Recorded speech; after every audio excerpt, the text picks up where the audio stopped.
So Harold Core Games 19 here with a new Yu-Gi-Oh deck profile, and I haven't done one of these in a while, so here we go. This will be my Count Fairy deck for the upcoming format of July, so 13th, so obviously in like a day. So basically this is my new, what I would say is like the version I'm going to run. It's a lot less monster heavy than I'm normally used to, but you kind of have other ways to make up for it. So start with your 2 Herald of Orange Light, your Nagara, your Tuna. You have your marshmallows. These keep you safe and everything like that, so that's fine. You'll go with these. Here are 3 Bountiful Artemis. Sorry, doing this. 3 Bountiful Artemis. You draw engine for the deck. 16 BS. It's not too bad. If you use 2 set defense mode, it gets around the hand, so and other things like that. So it's quite cool. And 2 Ultimate Gallon Duos. Your other stall of the deck. Your Tribute for Christia, and it's a good general level 4 that can also be used for XYZs and everything like that. We do have your One Honest. It is good, so it's always good to have it. Hecatrice. Yeah, it's your Adder for Valhalla. It's your generic level 4. So, and it's light. Works for Honest. Always good. Yeah, Angel of Wisdom. You need it. It's your 1800 BF, and it pretty much gets round a lot of things. Adding into those cantrips to hand is really good. Victoria. Coming along with Victoria at the moment, with the new dragons getting released, the Yin and Yang dragons, I believe it's a much more of a stable card to have now, but we'll see how it goes. 2 Christia, I think 3 is overkill, you just can't do anything with it, so I believe 2 is enough. For how the build is, you do need things to get them out, so it is just preferable to have it like that. 1 Vandy, I might toy with getting rid of this actually. It's still situational, it has helped me a few times where I can usually get out with Christia with a Divine Wrath, but still very situational, so I may end up leaving it. So it's one of those R cards. Next we have Dark Hole. Dark Hole is your good staple, destroy monster card. You always need it, it's always good. Mind Control. Mind Control helps your XYZ and your Synchro plays. It's the limited one for a reason. Book of Moon. Book of Moon is one of those cards in this deck. Because of Solemn going, I needed an extra defense card. If the new Solemn card turns out to be true, I'll probably end up getting that card rather than this one, so we'll see how that works. 2 Valhalla, your special summon of the deck, can special on any of your fairies. It's really good. Christie first turn with this is busted, so yeah, 2 of those. Soul Charge, I believe 1 is good for this deck. You don't have now a high monster count, you have a low monster count, so you kind of use your Soul Charges for setups, or you can either use it to get your Christias out, but I like Soul Charge the way it is a 1 for this deck, because remember this is an anti-special summon deck, so you want to try and keep it so you modulate your graveyard, to modulate it for your Christias, and then go for your XYZ plays. 2 Supply Squad, 2 is more than enough for this deck, it's very nice.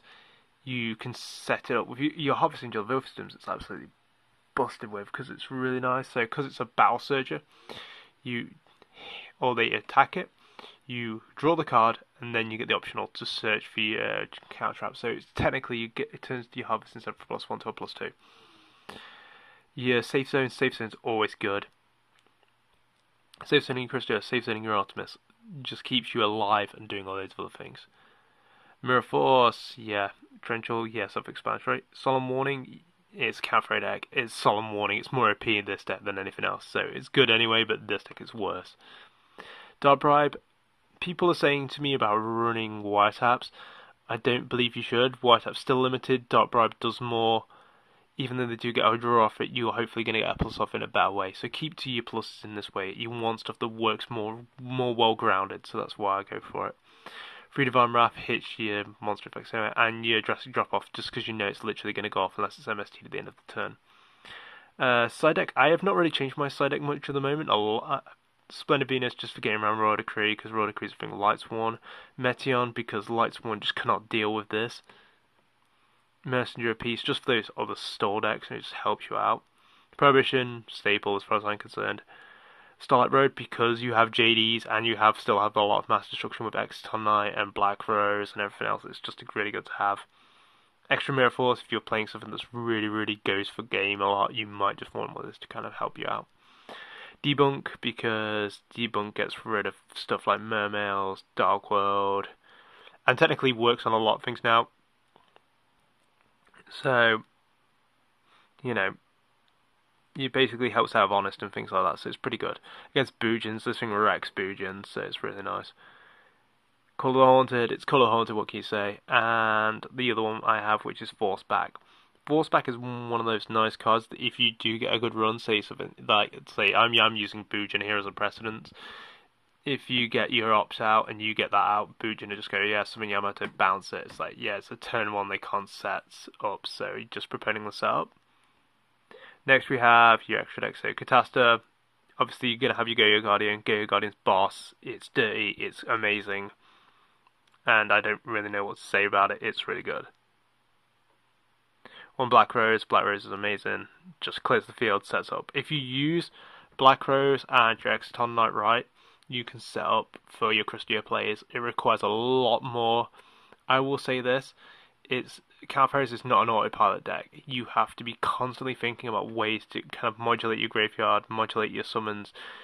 Sometimes you'll hold cards back in reserve just so you can do things. It's a very, very, very risky deck, but also rewards. And that's what I think about Calfaris, and that's why I love the deck. Stardust, because it's Stardust and you were in Stardust Road, so it's always good to have. Mistworm, because it's easy enough to do in this deck, so it's fine. Zermains, you run Marshmallows, it's cool. 14 Toon, I'm considering taking this out because I don't kind of like it. I might actually throw Utopia back in because I've not been making it as much in this format, so half and half. Abyss Dweller. Abyss Dweller is one of the best actual things I've ever got. I love Abyss Dweller. Abyss Dweller saved me so many times versus Dark World and anything else versus Mim. I love it. Level Chain, you kind of need it for your self plays. It's always nice. And why is my thing being horrible? There we go. And there we go. We have your Maestroke. Gotta love your Maestroke. See 39 Utopia. Cowboy wins games. It's just done. Same with Black Shippericorn, that extra bit of burn.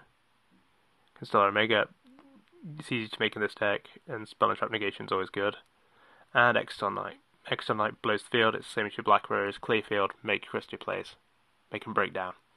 Okay guys, this is Card Games over and out. This is my new Calfair deck, and I hope you guys like it. See you guys later.